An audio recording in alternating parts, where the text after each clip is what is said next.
Grabe lakas ng ulan, no? Hindi muna natin gagamitin siya. Greens.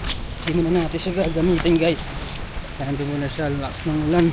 Tagalan natin hindi nagagamit ng si Lane. Grabe. Lakas ng ulan. Basa ako, guys. Tinakbo ko ba naman eh. Wala tayong payong. So walang i-drive to ulit si si Plane. Dahil ang tagal na ito natambak. 1 week or 2 weeks ata. Alas 2 weeks din. Alas 2 weeks din natin siya nagamit. Kaya i-drive natin siya. Papainitin lang natin, guys. Ikot lang natin siya ng mga 2 kilometers. Pwede na yun, no? Ayun, gali. Yan, tara, guys. Ikot natin si Plane. Ayan, seatbelt muna tayo. Siyempre, sign of the cross muna tayo.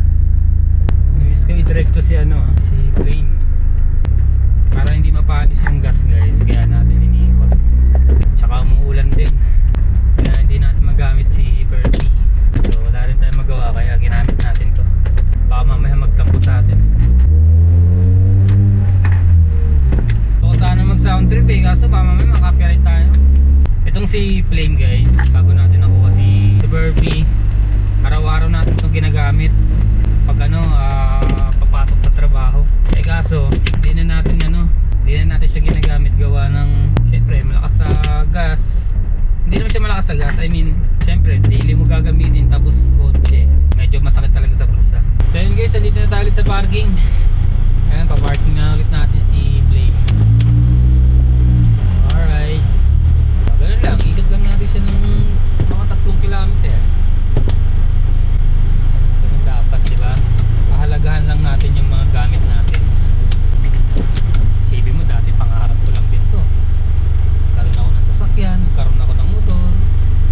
Sabi mo, pangarap ko lang dati, nakabot mo na. Kaya thankful talaga ako dahil nakuha natin to. Thankful ako kay God. Grabe. Binigay niya sa atin yung ganitong opportunity, diba?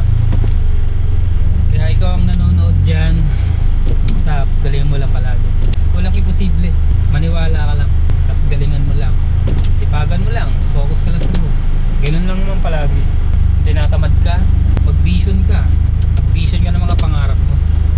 Pag alam mo yung vision mo na gusto mong umangat sa buhay, tapos gusto mong magkaroon ng sasakyan, gusto mong magkaroon ng bahay, gusto mong magkaroon ng freedom, lahat yung makukuha mo basta focus ka lang sa goal mo.